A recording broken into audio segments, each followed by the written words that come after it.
Hello. Now, one of the things which is going on at the moment is this story of the civil suit being filed against Prince Andrew by Virginia Roberts. I've been calling her Giuffre. That's not her name. Her name, I believe, is pronounced Giuffre. And Prince Andrew has a choice. He can either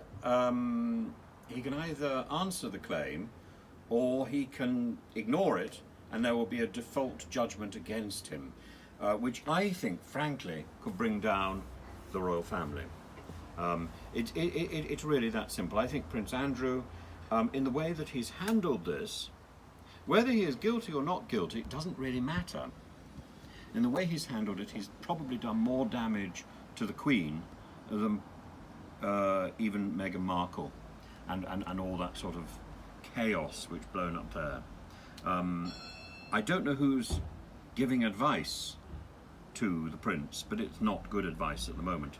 Now, no doubt he's going to be equipped with the best lawyer possible, and this is where it starts to get very, very grimy, because a really good lawyer, I think, would chip away at Virginia Robert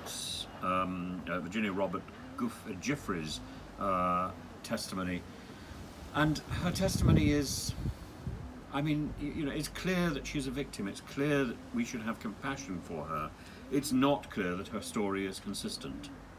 There's a story of Alan Dershowitz, who was one of the defense lawyers for Epstein, and she attacked him on a number of occasions, but her attacks changed. And if he was attacked by her, why is he not also part of this civil suit? I don't understand, really.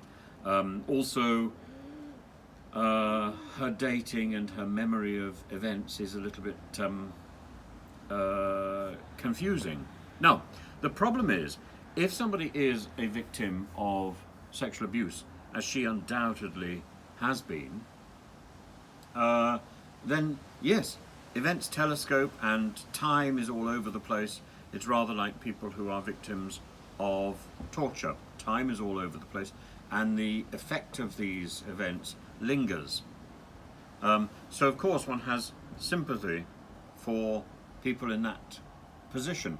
It doesn't necessarily mean that the person who is being accused is the person who is guilty, or completely guilty.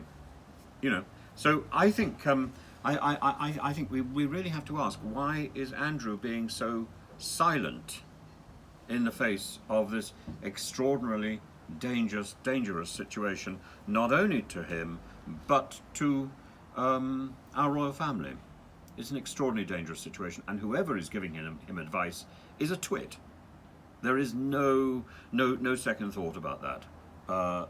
Andrew is surrounded by twits and people who are so in awe of his status that they aren't giving him a direct answer, I suspect. And also, he's the sort of person he's not going to be good in a witness box, because he's not used to people asking him direct questions and giving a direct, coherent, cogent response. I think about him in the television interview. He was all over the place, and also I think a lot of what he was saying was just complete flibbity-gibbet rubbish. I mean, I hesitate to use the word lie, but the idea that he wasn't sweating, he was visibly looking uncomfortable. I mean, if there was moisture, it was just a matter of degree before it was visible to the naked eye.